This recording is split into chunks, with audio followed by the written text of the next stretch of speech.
প্রবল পয়েন্টের পক্ষ থেকে সবাইকে স্বাগত জানাচ্ছি। সৌদি আরবের হাতে কি সত্যি পারমাণবিক অস্ত্র আছে? যুক্তরাষ্ট্র কি এটি জানে তবুও নীরব? অথবা যদি জানে তাহলে মধ্যপ্রাচ্যের শক্তির সমীকরণ ঠিক কোন পথে এগোচ্ছে? এই প্রশ্নগুলি এখন আন্তর্জাতিক মনোযোগের কেন্দ্রে। ভ্যালিড সূত্র জানাচ্ছে, সৌদি আরব মূলত শান্তিপূর্ণ পারমাণবিক কার্যক্রম চালাচ্ছে, যা বিদ্যুৎ উৎপাদন, গবেষণা এবং শিল্পের প্রয়োজন ব্যবহৃত হচ্ছে। আন্তর্জাতিক পরিদর্শক সংস্থা আইএইএ নিয়মিত এই কার্যক্রম পর্যবেক্ষণ করছে, যাতে এটি নন প্রলিফারেশন ট্রেটি এনপিটি এর সঙ্গে সামঞ্জস্যপূর্ণ থাকে। সৌদি আরবের পারমাণবিক কেন্দ্রগুলোতে দুই ধরনের সমৃদ্ধ ইউরেনিয়াম ব্যবহৃত হচ্ছে। একটি হলো লো এনরিচড ইউরেনিয়াম, যা 5% নিচে সমৃদ্ধ এবং বিদ্যুৎ উৎপাদনের জন্য ব্যবহারযোগ্য।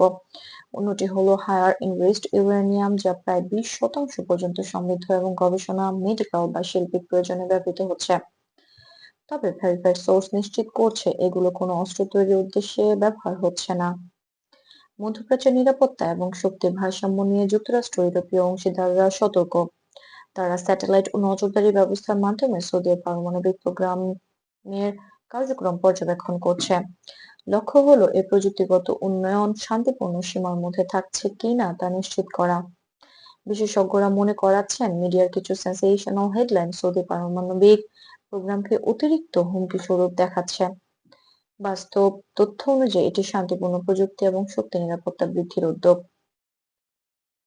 সৌদি আরবের পক্ষ থেকে বারবার বলা হচ্ছে যে তাদের পারমাণবিক কার্যক্রম আন্তর্জাতিক তদারকির অধীনে চলছে। কূটনৈতিক আলোচনার মাধ্যমে তারা নিরাপত্তা এবং স্বচ্ছতা বজায় রাখছে এবং কোনো আক্রমণাত্মক পরিকল্পনা নেই। বিশ্বজনীন ও আমেরিকান দর্শকদের জন্য বোঝা জরুরি যে পারমাণবিক সক্ষমতা অর্জন মানে সরাসরি অস্ত্র প্রস্তুতির ইঙ্গিত নয়। এটি মূলত শক্তি নিরাপত্তা, আন্তর্জাতিক তদারকি এবং গবেষণার অংশ। মধ্যপ্রাচ্যের শক্তির ভারসাম্য বজায় রাখতে কূটনৈতিক সতর্কতা এবং আন্তর্জাতিক সমন্বয় অপরিহার্য।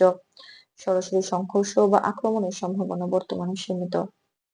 প্রবল পয়েন্টের সঙ্গেই থাকুন যেন আপনি সকল ভেরিফাইড সংবাদ এবং মধ্যপ্রাচ্য ও আন্তর্জাতিক নিরাপত্তা বিষয়ক আপডেট সবার আগে পেতে পারেন। যদি আপনি নিরপেক্ষ ফ্যাক্ট বেসড রিপোর্টিং পছন্দ করে থাকেন, তাহলে গ্লোবাল পয়েন্ট চ্যানেলটি সাবস্ক্রাইব করুন এবং নোটিফিকেশন অন করে রাখুন, যাতে কোনো গুরুত্বপূর্ণ আপডেট মিস না হয়।